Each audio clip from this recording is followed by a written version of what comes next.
Hey guys, welcome back to my comic review series on IDW Sonic the Hedgehog, where I cover each and every issue. Today I am doing a review of issue 6, which is the second and final parts of the Fate of Dr. Eggman duology arc. Before I begin, I'm going to give you all a brief recap of the events of the previous issue. Sonic enlists the help of Team Chaotix to locate the whereabouts of Dr. Eggman by searching for him in various areas, such as Imperial City, but were unsuccessful. However, they received an anonymous tip that had led them to another village where they eventually bring Sonic to. Remember this because it will be important later.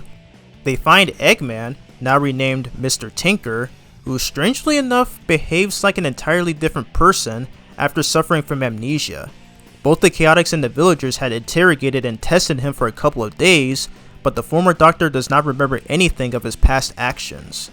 After another badnik fight, Sonic shakes hands with Mr. Tinker, who says that he would love to show the Blue Blur an amusement park he is making called Eggman Land. This is overheard by Shadow, who threatens to kill Mr. Tinker to ensure it won't happen again. I like to think he's basically the fans who have PTSD from that titular stage from Unleashed. And it all leads up to this issue. The main cover for this issue is phenomenal. Sonic and Shadow are going head to head with each other, Dragon Ball style, with the Chaotix and Rouge observing the fight. And in the background, it features an anonymous silhouette of Eggman, which is kinda giving me some Frieza vibes. Probably the best looking cover A art that IDW has seen so far, as it does a terrific job getting readers interested in the comic. The art was done by Jonathan Gray, while Matt Herms handled the coloring. This is the third IDW Sonic cover they have made together, since they have also made the Spencer's variant cover from the first issue, and the RI-B cover from the second issue.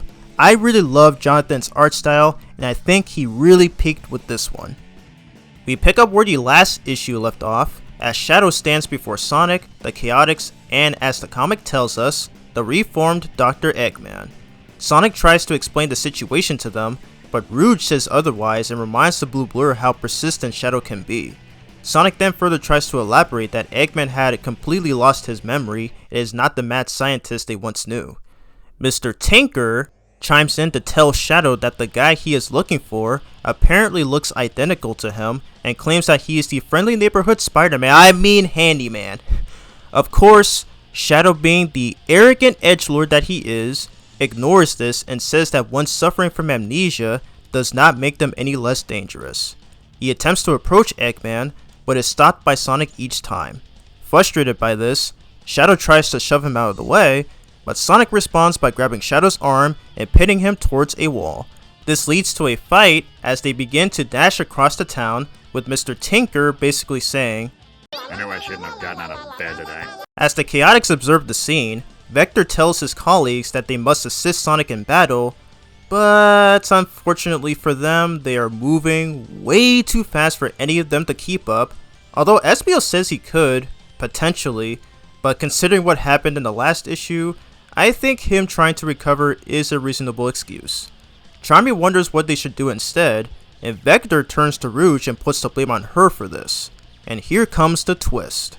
Rouge reveals that Shadow was already tracking down Eggman to kill him by any means necessary, even if it meant harming anyone who gets in his way, including the Chaotix themselves, as Shadow's not one who will pull any punches. She points out that them receiving the anonymous tip was convenient, because the main reason the Chaotix took part in this investigation was to bring in Sonic for assistance after verifying their target, and when she eventually leads Shadow to this village, which indicates that she was the one who sent that anonymous tip. Dang. When even the world's smartest detective is perplexed by this, you know you done good. Also, notice how she quotes the word helped. What does she mean by that? I really hope that's not what I think it is, but I'll save that for the thoughts and opinions segment. Cutting back to the fight, Sonic and Shadow are now outside the town and are trying to outrun each other, with the Blue Blur taunting Edgy the Hedgie. Is this a reference to their second fight in Sonic Adventure 2? Anyways, Sonic again tries to explain that even though Eggman has committed tons of evil schemes, or Grey A jerk as he puts it, the fat man at least had some positives. Like that one time they had to join forces to work together back on the Space Colony arc, with Shadow giving him a glare to remind him that Eggman was the one who started that whole incident in the first place. Yeah, not a good example, huh, Sonic? As Mr. Edgelord takes off again, Sonic brings up another poor example, which was the Black Arms incident. Okay, first of all, Eggman fighting against those aliens was nothing more than a major convenience, and second of all, about the incident that happened in SA2, yes, he was aiming to destroy the world. Did you forget that he literally broke the moon in half with the Eclipse Cannon? You even brought it up in the last issue. Mr. Edgelord reconsiders for a few moments, but still shrugs it aside. Sonic then gets tripped by a tree stump and bumps into another. As he attempts to recover, Shadow catches him off guard with a surprise attack, pinning his rival against the tree. He questions why Sonic is in defense of his arch nemesis, despite all the times the latter has made him suffer and has tried to kill him. This is actually a very good point. I will elaborate on this later on. And here it is, folks. Probably the most egregious part in this story. Sonic, for whatever reason, compares the two, as Shadow once tried to destroy Sonic in the past as well, and obliterate a whole planet, and says that if Eggman can't be forgiven, then Shadow also cannot be forgiven. Sonic, that's gotta be one of the dumbest comparisons you've ever made. Eggman has still done far worse than Shadow did, and you know that. Just because Eggman has done some good deeds and joining forces with you doesn't make him any less vile. Anyways, Shadow reluctantly lets Sonic go after realizing his aforementioned crimes, and asks what he has planned for Eggface, to which Sonic replies that he deserves to stay in the village for all the redeemable things that he has done for the residents, but also wants to figure out what he meant by that whole Eggman Land shtick. Shadow comes to the realization that he has been distracted and takes off by teleporting away, much to Sonic's displeasure as he goes, "Nits." What does that even mean? As Mr. Edgelord heads back to the town, the Chaotix see him approaching. They prepare to fight him as well. However, Shadow simply teleports past them and appears inside the house. He finds Rouge and Mr. Tinker, who hides behind some wooden furniture. Real talk, I didn't actually notice him there when I read this the first time. Informing that he had already discussed the situation with Sonic to Rouge, Shadow approaches Mr. Tinker, exposes his hiding place, and demands to show him what this Eggman Land is. Mr. Tinker walks towards a nearby barn while he explains that the place is still unfinished. He then unlocks the door, and what we see is just a normal indoor amusement park. Did not expect it to look like this. And I don't know why you would call it Eggman Land, but sure, I guess. As Rouge, the Chaotix, and Sonic, who comes back just in time, Mr. Tinker reveals that the reason he made this is so the children can have more fun things to do and make them happy, and, as he puts it, outside the elements. The fat man then asks if he is in punishment, but Sonic says he is off the hook. And Shadow just leaves without saying a word. Yep, I'm already noticing a few problems here, which I will address later on. Sonic says his goodbyes to Rouge, who also takes her leave. Why are they looking at each other like that? Is this another Sonic Rouge moment? Guess that dumb joke I made back in my Sonic Universe issue 2 review aged well somehow. Also, this might sound like a weird thing to say, but why does Sonic look like he's flirting with Rouge in his panel? Especially since he's holding her hand? Huh, I guess back when I first read this in 2011, this part actually made me ship these two for the first time. Sonic Rouge, anybody? Yep, still proud of it. Rouge says that she will count the Chaotix's discovery as part of their successful gig, with no fees required, to which Vector and a skeptical Espio thankfully oblige.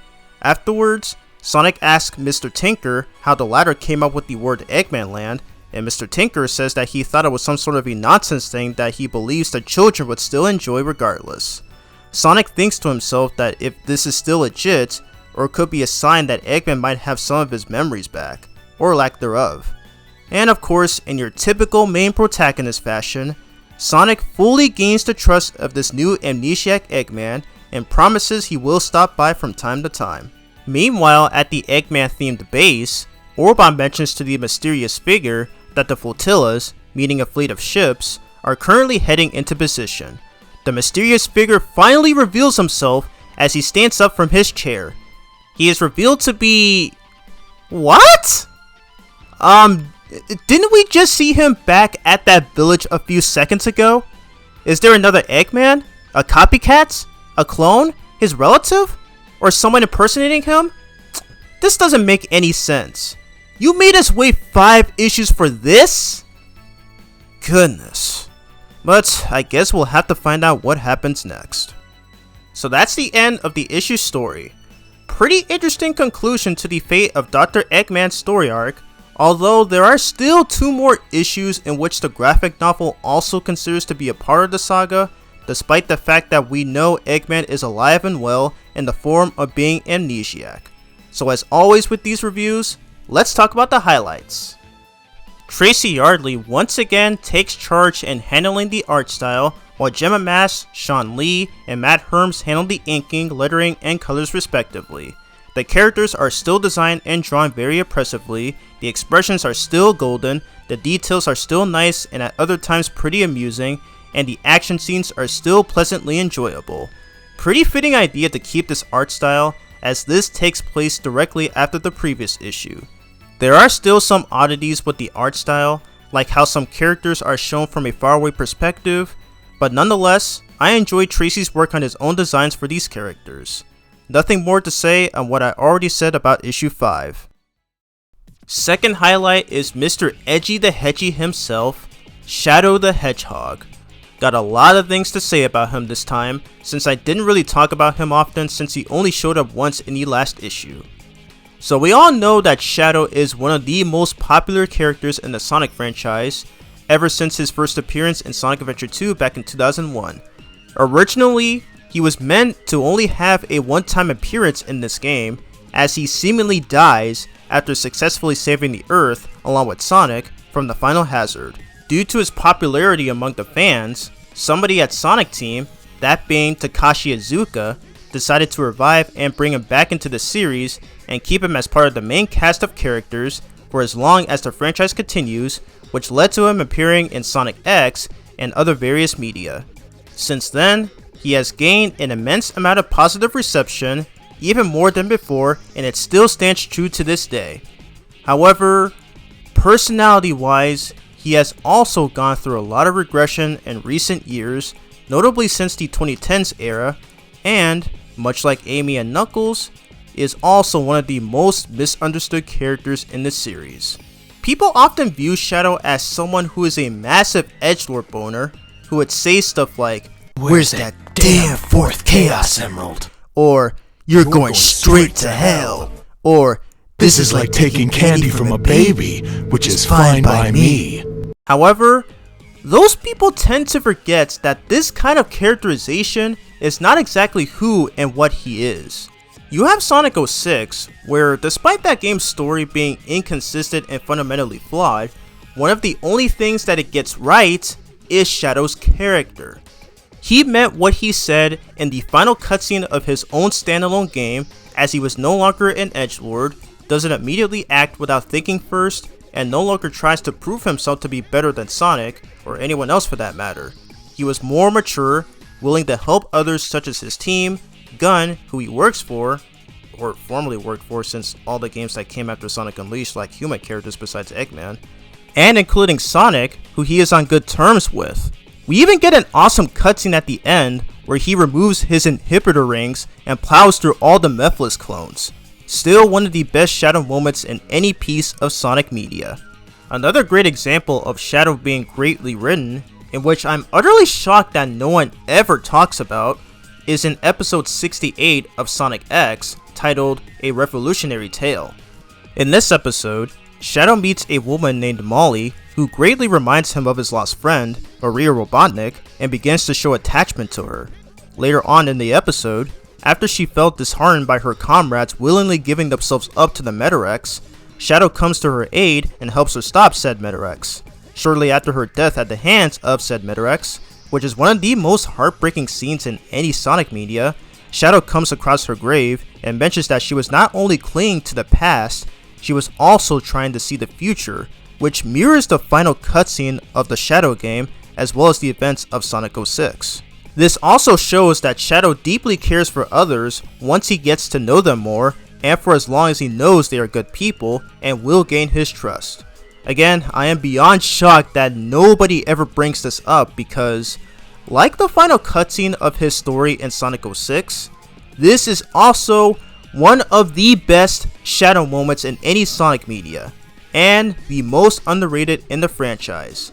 This also carries over to the Archie comics, where he also has a mature and ardent personality, shows no signs of behaving like an arrogant edgelord, and actually cares on behalf of his loved ones, and is also on good terms with Sonic, and even offers enemies like Metal Sonic or Gamma to turn to the good side.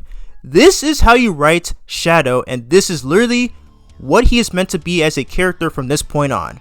Now, why am I bringing all of this up? Well, as I said before, Shadow is viewed as someone who is cool and edgy. And apparently, Sega and even Sonic Team think so too, as in the entries after Sonic 06, or actually since maybe the Rivals games, Shadow basically has the personality of Vegeta. In Sonic Freeriders, he goes back to being the out the edge guy who tries to prove to be better than everyone else. In Sonic Colors, particularly in the DS version, he was still kinda like that, but at least he had the decency to help Sonic and Tails gather information they needed about the Motherless, so I guess that's a plus. In Sonic Generations, he does your typical Edgy the Hedgy shenanigans, although he does still support Sonic at the very end, but that's not saying much. In Sonic Forces, surprisingly he wasn't too bad there. Granted, he's still flawed, considering how he was absent for 45% of the game, but I'll definitely give Forces credit for actually having a decent portrayal of Shadow. Doesn't have any contentious beef with Sonic, and was willing to do what he could to assist his allies. In Team Sonic Racing, you guessed it, typical Edgy the Hedgy fashion. They ruined it again. I recommend checking out this video from a YouTuber named Characters in Depth if you want more explanation on that. And we have the Sonic Boom series. As many of you probably know by now, this is the worst version of Shadow to ever exist. He's more Vegeta-esque than his mainline counterpart. Your shoddy craftsmanship brings shame on all hedgehog kind, and for that you shall perish.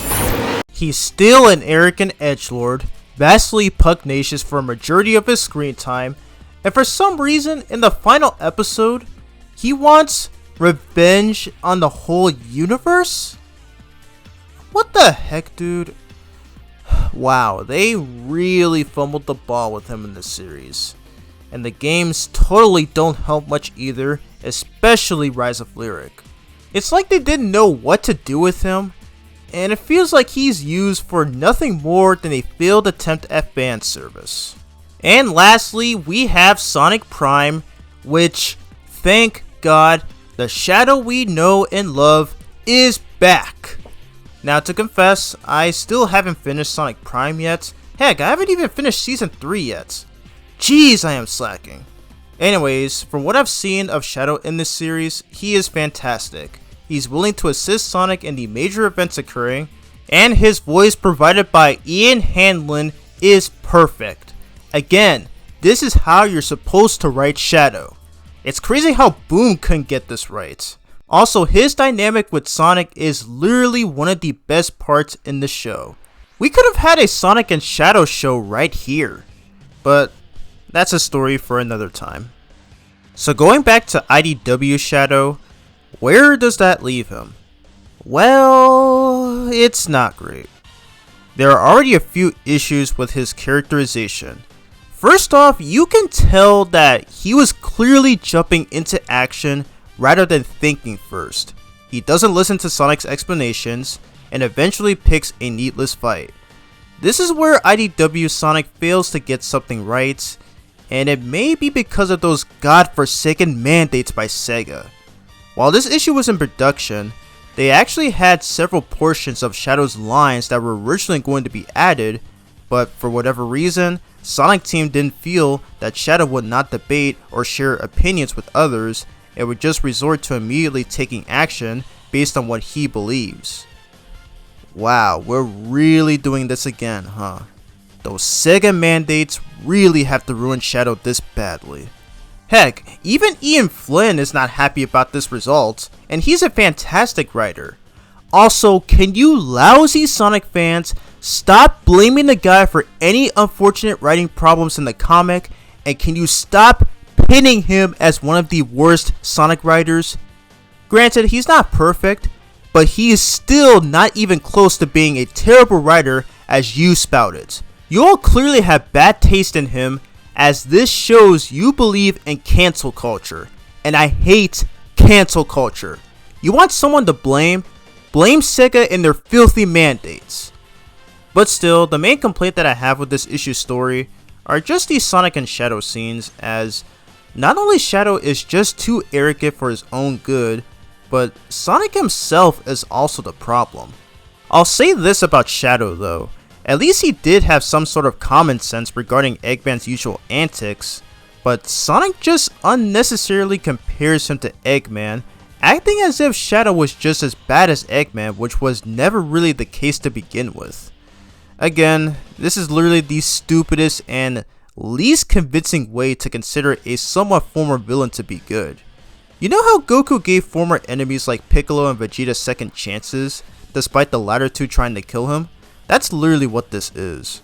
Sonic is now one of those protagonists in fictional media who believes a villain doesn't deserve death no matter how much harm they have caused. Oy. Anyways, going back to Shadow, so far, not a fan of how he behaves here, and it's all for the reasons that I have mentioned previously. Rereading this issue for this video, I am just now noticing that he never smiles once, even after Mr. Tinker reveals his amusement park. Look dude, I get that you're a serious person, but come on, have some signs of respect at least. I'm really hoping that Sonic Movie 3 will give him the same personality and characterization that he had in SA2, Sonic Heroes, Sonic 06, Sonic X, the Archie comics, and Sonic Prime. Paramount, you better not disappoint with this. Real talk, that Sonic Movie 3 trailer is freaking lit. If you have not watched it, literally go see it already. It is so freaking amazing, and it is getting me hyped for the movie, and I cannot wait for it to come out this December, which is my birth month, but not the point of this video, so moving on. Next highlight is the whole anonymous tip thing. Remember back in the previous issue where SBO mentioned that they received an anonymous tip? Well, it turns out that not only Rouge was the one who was behind it, but it seemed like she had this whole thing planned from the very beginning. At some point before the very first arc of the comic, Rouge apparently helped Shadow in his search for Eggman, but unbeknownst to Mr. Edgelord, she had kept this information to herself in a private manner and anonymously informed the Chaotix about Eggman's current location, knowing that they would investigate it to verify it's Eggman and eventually bring the news to Sonic. Honestly, knowing Rouge's antics, I can't really say this surprises me, but I must admit this was a very smart move. This Black Cat wannabe character even managed to fool Vector, who is already a very smart investigator, and that's saying something. Very odd to think how in Sonic Heroes, he knew that the guy giving out missions to them was Eggman the whole time, yet he couldn't figure out who sent them the anonymous message. Yeah, Vector may be a smart and full-fledged detective, but his skills aren't perfect. He's still the best though, so don't take it personally. As for Rouge as a character, she's pretty much the same as her mainline counterparts. She still has an obsession with jewels, including the Master Emerald. She's still a trickster, manipulative, stealthy, and at times a professional thief. This was already further evident in her first appearance in Sonic Adventure 2, where it was shown that she is more smarter than people believe she is, as she is able to deceive Eggman and convince him to let her work with him, easily gaining her trust and even giving her a password for his computer on the Space Colony arc. However, there are times where she goes a little too far with her manipulative ways, like how in episode 63 of Sonic X, where she takes advantage of Shadow's memories just to get to the emeralds, or how in the Treasure Team Tango arc in Sonic Universe, where she backstabs Blaze and takes the Soul Emerald for herself, not even caring in the slightest that Blaze's world will literally cease to exist. Yeah, her personality in each iteration varies, for better or worse, depending on how one would view it. But for IDW Rouge, at least so far in the comics run, she hasn't done any of those things, and she is overall decently written, and I'm thankful she didn't have any serious conflict with the Chaotix after they chastised her for bringing Shadow to the village, and instead gets off scot-free, as she did technically help them for figuring out their investigation. As for my opinion on Rouge, she's an alright character. She has good moments here and there, but I wouldn't say she is one of my favorites. I can definitely see why she has fans, including some weird ones who have a fetish for, Breeze? Yeah, the Sonic community on social media is odd sometimes, so why am I even surprised at this point? Also, does anyone find it cute and funny how she calls Sonic Big Blue? I know she already called him that in Sonic Chronicles and Sonic Generations, but it's just amusing every time. I still wonder how she came up with that.